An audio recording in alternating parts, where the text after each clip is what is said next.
Hello students, welcome to परमार्थ शिक्षा निकेतन। हम लोग पिछले लेक्चर में बात कर रहे थे diagonal matrix, scalar matrix, unit matrix, ठीक है, इन सब चीजों के बारे में। हम लोगों ने ट्रायंगुलर मैट्रिक्स का कॉन्सेप्ट देखा, हम लोगों ने नल मैट्रिक्स देखा, ठीक है। अब हम लोग थोड़ा सा आगे बढ़ते हैं और कुछ प्रॉपर्टीज देखते हैं मैट्रिक्स की, ठीक है। अगर मैं बात करूं यहाँ पे, मैं बात करता हूँ किसकी, मैं बात करता हूँ ट्रेस ऑफ ए मैट्रिक्स। किसकी बात करता हूँ? ट्रेस, ठीक है। तो जरा ट्रेस का कॉन्सेप्ट समझते हैं कि ट्रेस क्या होता है। अब यहाँ पे क्या लिखा हुआ है? Trace of matrix. अब वो देखते हैं क्या है। The sum of the elements of a square matrix A lying along the principal diagonal is called trace of A, और हम लोग इस कैसे लिखते हैं? ट्रेस ए, ठीक है ना, TRA। thus if A is equal to Aij n cross n, then trace of A is equal to Aii, ठीक है ना। Aii का मतलब क्या है? A11, A22, A33, ANN, ठीक है। तो जो भी एलिमेंट डायगोनल पर होंगे हमें उनका सम निकालना है। जैसे कि मैं अगर ऐसे लिखता हूँ A11, A12, A13 up to कहाँ तक? A1n तक, अगर मैं यहाँ पे m क्रॉस n ले लेता हूँ, यानी कि n कॉलम होंगे, ठीक है। ऐसे ही A21, A22, A23 ऐसे अप टू A2n तक, ठीक है ना। ऐसे अब अगर लिखते जाएंगे तो लिखा जाएगा AM1, AM2, AM3 और अप टू कहाँ तक? AMN तक, ठीक है ना। m रोज होंगी और n कॉलम होंगे। तब ये जो एलिमेंट्स हमको मिलेंगे जहां पर i और j सेम होगा, ये डायगोनल एलिमेंट होंगे या ये प्रिंसिपल डायगोनल एलिमेंट होंगे। ये बात हम लोगों ने पिछले लेक्चर में करी, ठीक है। प्रिंसिपल डायगोनल के एलिमेंट को हम लोग लिखते हैं ए आई आई। तो अगर मैं सारे डायगोनल एलिमेंट को ऐड कर दूं इसको इसके साथ, फिर नेक्स्ट जो है, फिर नेक्स्ट जो है, ऐसे ही up to A N N तक, यानी कि A11 plus A12 plus A13 plus A sorry यानी कि क्या, अगर मैं ऐसे ऐड करूं कि A11 plus A22 plus A33 plus A44 ऐसे अप टू कहाँ तक? ANN तक, ठीक है। तो हमको क्या मिलेगा? तो हमको डायगोनल एलिमेंट्स मिल जाएंगे, ठीक है। डायगोनल एलिमेंट का सम मिल जाएगा। इसके लिए जरूरी क्या है? जरूरी ये है कि ये एक स्क्वायर मैट्रिक्स होना चाहिए। क्या होना चाहिए? स्क्वायर मैट्रिक्स, यानी कि इसमें n रोज और n कॉलम ही होने चाहिए, तभी हम प्रिंसिपल डायगोनल को डिफाइन करेंगे और वहां पे हमको एलिमेंट्स मिलेंगे, ठीक है। फॉर एग्जाम्पल अगर मैं 3x3 का मैट्रिक्स लिखता हूँ तो हमको जनरल फॉर्म में कैसे लिखेंगे? 3x3 मैट्रिक्स को मैं लिखूंगा A11, फिर A12 और A13, और यहाँ पे क्या लिखा जाएगा? A21, A22, A23 और यहाँ पे A31, A32 और A33। यहाँ पे जो डायगोनल एलिमेंट्स हैं वो क्या हो गए? डायगोनल एलिमेंट्स हमको मिलेंगे A11, ये diagonal element, A22, A33। Trace of, अगर ए की मैं बात करूं, ये ए हो, ट्रेस ऑफ ए TR ही लिखा जाता है। TR of A is equal to क्या होगा? A11 plus A12 sorry 22 plus A33, ठीक है। इसको हम ऐसे लिख सकते हैं sigma i from 1 to n AII, ठीक है। इसको हमने क्या डिफाइन किया? ट्रेस ऑफ ए। हम लोगों ने ट्रेस की बात कर ली, TR ऑफ ए, ठीक है ना, ट्रेस की बात कर ली। अब थोड़ा सा इसकी प्रॉपर्टी को भी देख लेते हैं कि प्रॉपर्टी क्या है ट्रेस ऑफ ए की। Trace of lambda A equal to lambda trace of, ठीक।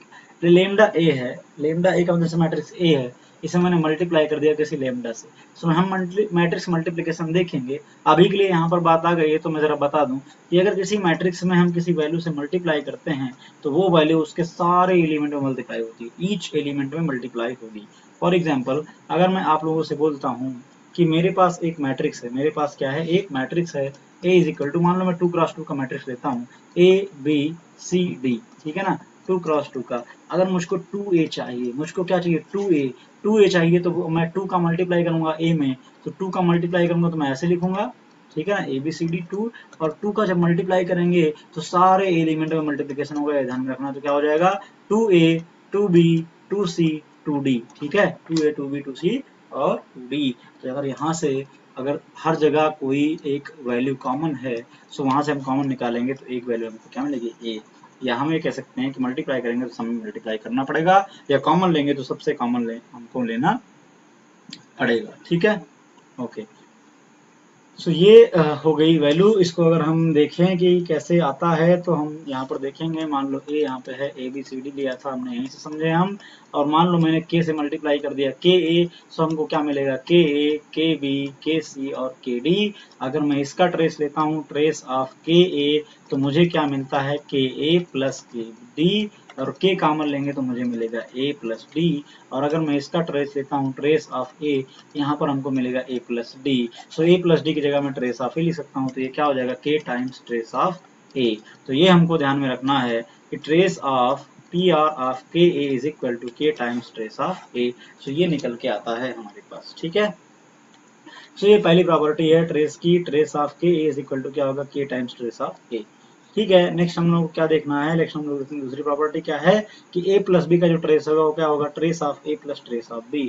अगर trace of a plus B हमको चाहिए तो हम क्या कर सकते हैं, हम a का ट्रेस निकाल लें, ठीक है, a का ट्रेस निकाल लें और b का ट्रेस निकाल लें और उसके बाद दोनों को ऐड कर दें, ठीक है। तो ये दूसरी प्रॉपर्टी हो गई। तीसरी प्रॉपर्टी हम लोग देखते हैं कि अगर a और b को मल्टीप्लाई कर दिया, हम लोग देखेंगे कि मल्टीप्लाई कैसे करते हैं, अभी हम लोगों ने बात नहीं करी है उस चीज की, लेकिन फिर भी जब हम मल्टीप्लाई करेंगे तो वहां के लिए हमको प्रॉपर्टी याद करके रखनी है कि दो मैट्रिक्स को मल्टीप्लाई करने के बाद उनका अगर हम ट्रेस निकालते हैं पहले से दूसरे को, या हम दूसरे से पहले को मल्टीप्लाई करें, तब जो ट्रेस निकालेंगे वो क्या होगा, वो सेम होगा, ठीक है। ये बात ध्यान में रखनी है। वो ये बात हमको मालूम भी होना चाहिए कि अगर हम ए मैट्रिक्स में बी को मल्टीप्लाई करेंगे यानी कि ए भी निकालेंगे तो वो वैल्यू डिफरेंट आ सकती है, और बी और ए को मल्टीप्लाई करेंगे तो वो वैल्यू डिफरेंट हो सकती है। ये जरूरी नहीं है कि दोनों इक्वल हों, ये ऐसा केवल एक संयोग ही होगा कि ये दोनों इक्वल हो जाएं, ठीक है। यानी कि A B not equal to B ये होता है जनरली, लेकिन वो इक्वल भी किसी सिचुएशन में हो सकता है, ठीक है। तो ठीक है, ये हम लोगों का क्या हुआ, ये हम लोग का कॉन्सेप्ट हुआ किसका, ट्रेस का। ट्रेस के बारे में हम लोगों ने दो तीन बातें भी अलग से जानी, ठीक। अब हम लोग आगे बढ़ते हैं और नेक्स्ट प्रॉपर्टी देखते हैं मैट्रिक्स की, जिसको हम लोग बोलते हैं ट्रांसपोज ऑफ अ मैट्रिक्स, ठीक है। क्या देखेंगे, हम देखेंगे transpose of a matrix. Transpose देखना है, सो उसको मैं ऐसे ही डिफाइन करता हूँ, ठीक है। क्या डिफाइन करना हमको, ट्रांसपोज ऑफ अ मैट्रिक्स, किसी मैट्रिक्स का ट्रांसपोज कैसे लेते हैं। सो इसके लिए आप सिंपल सा याद करेंगे, अगर मैं रो को क्या बना दूं, कॉलम बना दूं, अगर मैं रो को कॉलम बना दूं और कॉलम को क्या बना दूं, रो बना दूं, तो वो जो मैट्रिक्स होगा मेरा वो चेंज हो जाएगा। वो अगर मैट्रिक्स ए है तो अब क्या बन जाएगा, ए ट्रांसपोज। तो ट्रांसपोज मैट्रिक्स क्या होता है, अगर मैं डिफाइन करूं, ए इज इक्वल टू ए आई जे, ऐसे है फॉर एम क्रॉस एन, ठीक है ना, इस तरीके से लिखा हुआ है। किसी भी ऑर्डर का हो सकता है, जरूरी नहीं कि स्क्वायर मैट्रिक्स हो। सो यहाँ पर जो इस ए का ट्रांसपोज होगा उसको ए टी से लिखेंगे और उसकी वैल्यू क्या होगी, उसकी वैल्यू होगी ए जे आई। सो मैंने आई और जे को क्या कर दिया, इंटरचेंज कर दिया। ऑर्डर क्या होगी, वो भी इंटरचेंज हो जाएगी, एन क्रॉस एम हो जाएगी, ठीक है। फॉर एग्जाम्पल, अगर मैं इसको एग्जाम्पल से समझाऊं तो क्या होगा, मान लेते हैं हमने ए को ऐसे डिफाइन कर रखा, 1 2 3 4 5 6, ये इसकी स्क्वायर मैट्रिक्स नहीं है, ठीक है।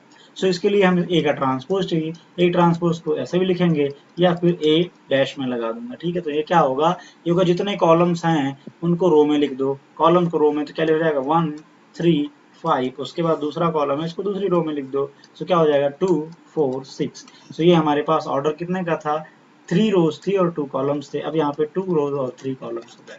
सो ये इंटरचेंज हो जाता है रो कॉलम में और कॉलम रो में, ठीक है। इस तरीके से हम लोग लिखेंगे। मान लो हमारे पास कोई स्क्वायर मैट्रिक्स हो 3x3 का, हम लोग एग्जाम्पल 3x3 का क्यों ले रहे हैं,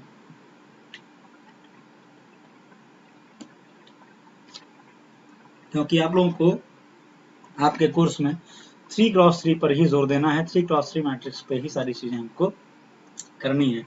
सो अगर मैं 3x3 मैट्रिक्स लिखता हूँ, सो यहाँ पर क्या होगा, A11, यहाँ पे होगा A12, यहाँ पे होगा A13, ये क्या होगा A21, ये A22 और ये A23।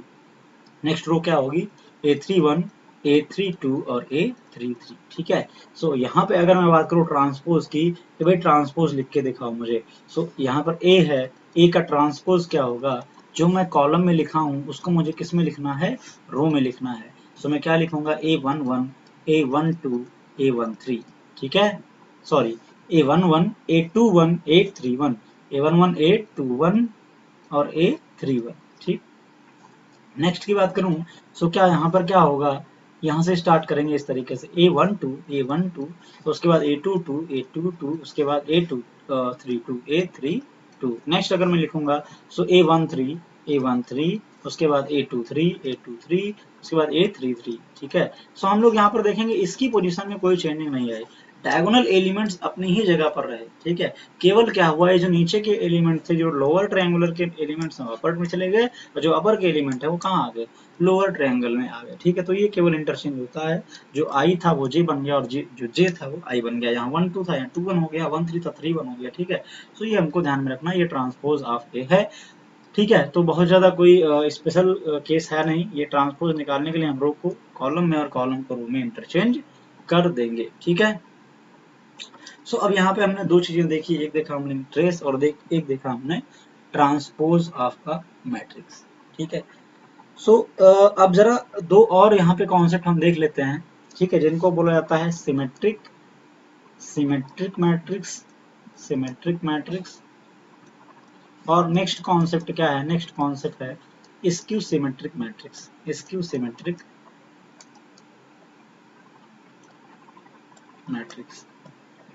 अब इनकी बात कहाँ से आई, यहाँ हम ट्रांसपोज से ले रहे हैं इसको, क्योंकि हम ट्रांसपोज देखा है तो हम इसको भी जरा डिफाइन कर लेते हैं।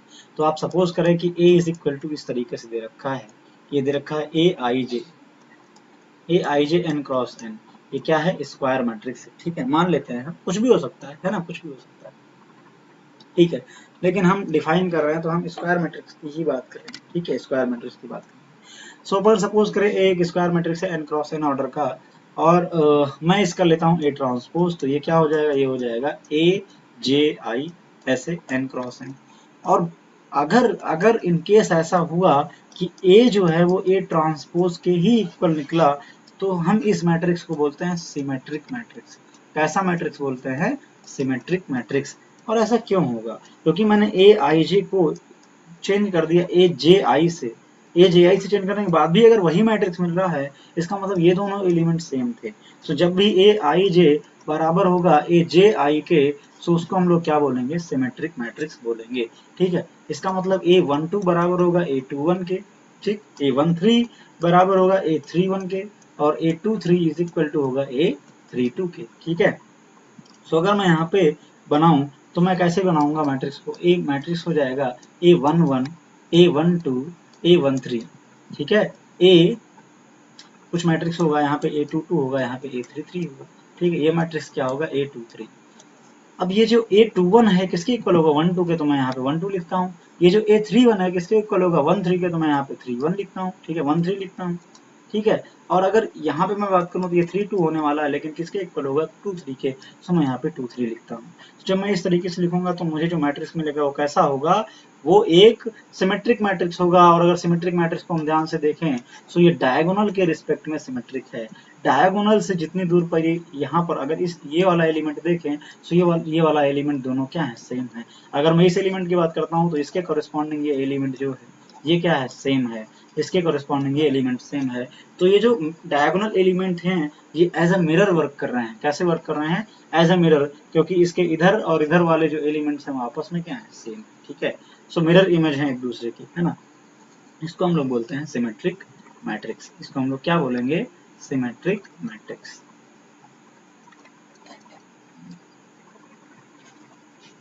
ओके और सेम केस ऐसे ही अगर मैं सपोज करूं कि हमने मैट्रिक्स का क्या लिया, ट्रांसपोज लिया। ये ए मैट्रिक्स हमारे पास था कुछ ए आई जे, और मैंने क्या किया, इसका ट्रांसपोज लेकर के मैंने क्या बना दिया, ए जे आई बना दिया ठीक है, एन क्रॉस एन। और अगर इन केस कि ए का जो ट्रांसपोज है वो माइनस ऑफ ए के बराबर निकले तो मैं बोलूंगा ये क्या है, ये एक स्क्यू सिमेट्रिक मैट्रिक्स है। ये कैसा मैट्रिक्स है, ये एक स्क्यू सिमेट्रिक मैट्रिक्स है ठीक है। और ऐसा कैसे होगा उसके लिए जरा हम देखें यहाँ पर ठीक है। यहाँ पर मैं अगर देखूं तो मैं एक मैट्रिक्स डिफाइन करता हूं इस तरीके से, जैसे कि यहाँ पे लिखा हुआ है A is equal to 0 1 2 0 0 -1 -2 okay, and यहाँ पे 3 है तो यहाँ पे -3 होगा इस तरीके से। अब आप यहाँ पे ध्यान से देखो तो ये क्या हो रहा है, यहाँ पे आप ध्यान से देखो तो क्या हो रहा है। अगर मैं यहाँ पे इस डायगोनल एलिमेंट को देखूं, सो डायगोनल एलिमेंट के रिस्पेक्ट में, ये डायगोनल एलिमेंट को अगर एज ए मिरर सपोज कर लें, तो ये जो एलिमेंट हैं वो एक दूसरे के अपोजिट साइन के हैं, ये एलिमेंट एक दूसरे के अपोजिट साइन के हैं, एलिमेंट एक दूसरे के इक्वल हैं और अपोजिट साइन के हैं, ठीक है। इसको हम स्क्यू सिमेट्रिक मैट्रिक्स बोलेंगे, ठीक। तो अगर मैं इसका ट्रांसपोज लेता हूँ तो क्या होगा, जरा आप देखिए। अगर मैं इसका ट्रांसपोज लेता हूँ ए ट्रांसपोज, सो वो क्या आएगा, मैं जितनी ये कॉलम में है उसको रो में लिखूंगा, सो मैं लिखूंगा 0 -1 -2, फिर मैं लिखूंगा 1, फिर लिखूंगा 0, फिर लिखूंगा -3, फिर मैं लिखूंगा 2, फिर मैं लिखूंगा 3, फिर मैं लिखूंगा 0। तो इस तरीके से हमको मिलेगा। अगर मैं यहाँ पे माइनस कॉमन ले लूँ, so A transpose is equal to क्या होगा, माइनस कॉमन ले लिया, सो ये क्या होगा 0, और ये क्या होगा 1, और ये क्या होगा 2, और ये 3 होगा, ठीक है। अगर मैं इसको यहाँ पर लिखता हूँ, ठीक है, मैं इसको यहाँ पर लिखता हूँ, ये ट्रांसपोज हमने क्या निकाला, हमने निकाला -1 -2 -3, ठीक है, सॉरी 0, ये -1 और ये -2 और ये -3, इस तरीके से ये 0 और ये 0, और यहाँ पे 1 आया, फिर उसके बाद क्या आया 2 आया, और उसके बाद 3 आया, इस तरीके से हमने लिखा, ठीक है। अगर मैं यहाँ से माइनस को कॉमन निकालूँ, सो माइनस को कॉमन निकालूंगा तो ये हो जाएगा 0, ये हो जाएगा +1, ये हो जाएगा +2, और ये होगा +3, और उसके बाद ये 0 और ये 0, क्योंकि माइनस कॉमन निकालेंगे 0 ही रहेगा, ये होगा -1, ये होगा -2, ये होगा -3, इस तरीके से। सो अगर हम इस चीज को कंपेयर करें तो ये हमारा क्या है, ये हमारा प्रीवियस मैट्रिक्स है, ये हमारा प्रीवियस मैट्रिक्स है ए। सो मैं इसकी जगह पर अगर ए लिखूं, सो तो वो कॉन्सेप्ट क्या बना कि A transpose is equal to -A. तो अगर ऐसा है तो हम लोग क्या देखते हैं, हम लोग ये देखते हैं कि इस लीडिंग डायगोनल को अगर मैं मिरर मान लूं, तो ये जो एलिमेंट्स हैं ये एक दूसरे के इक्वल हैं लेकिन अपोजिट साइन के हैं, इक्वल हैं लेकिन अपोजिट साइन के हैं। और ये भी ध्यान रखना है कि सारे नेगेटिव एक ही तरफ होंगे, ठीक है। ठीक है, तो ये जैसे कि -1 है तो ये इसके अपोजिट है, +1 है, यहाँ पर है, ये -2 है तो यहाँ पर +2 है, ये -3 है तो यहाँ पे -3 +3 है, ठीक है। इस तरीके से अपोजिट और इक्वल होंगे एलिमेंट। मेन चीज ये है कि ट्रांसपोज लेने पर हमको क्या हो, -a मिले, ठीक। सो ये कॉन्सेप्ट था किसका, ये कॉन्सेप्ट था सिमेट्रिक मैट्रिक्स और स्क्यू सिमेट्रिक मैट्रिक्स था, मैट्रिक्स का। तो हम लोगों ने अभी इस लेक्चर में क्या क्या देखा, हमने क्या देखा, हमने ट्रांसपोज निकाला, हमने ट्रेस क्या होता है ये समझा, हमने सिमेट्रिक मैट्रिक्स की डेफिनेशन क्या है ये समझा, हमने स्क्यू सिमेट्रिक मैट्रिक्स की डेफिनेशन क्या है ये समझा। नेक्स्ट लेक्चर में मैं क्या बात करूंगा, नेक्स्ट लेक्चर में मैं सिमेट्रिक और स्क्यू सिमेट्रिक मैट्रिक्स पर काफी डिटेल में हम लोग बात करेंगे और देखेंगे कि सिमेट्रिक और स्क्यू सिमेट्रिक मैट्रिक्स की प्रॉपर्टीज क्या हैं। और ये एकदम स्पेशल पॉइंट्स में इसको आप लोग नोट करिएगा, मार्क करिएगा, क्योंकि ये बहुत ही ज्यादा इंपॉर्टेंट होने वाला है। कौन, सिमेट्रिक मैट्रिक्स और स्क्यू सिमेट्रिक मैट्रिक्स, क्योंकि इन पर आपको बहुत ही ज्यादा क्वेश्चंस पूछे जाएंगे, ठीक है। सिमेट्रिक और स्क्यू सिमेट्रिक मैट्रिक्स बहुत ज्यादा प्रॉपर्टीज भी हैं इनकी, और इनको रिमेंबर करके रखेंगे तो आगे के जो लेक्चर्स होंगे और आगे के जो कॉन्सेप्ट होंगे वो बहुत ही इजीली आपको समझ में आएंगे, ठीक है। सो हम लोग नेक्स्ट लेक्चर में किसकी बात करेंगे, सिमेट्रिक और स्क्यू सिमेट्रिक मैट्रिक्स की। और ये सब खत्म कर लेने के बाद हम लोग धीरे धीरे किधर की तरफ जाएंगे, हम मैट्रिक्स मल्टीप्लिकेशन की तरफ जाएंगे, ओके।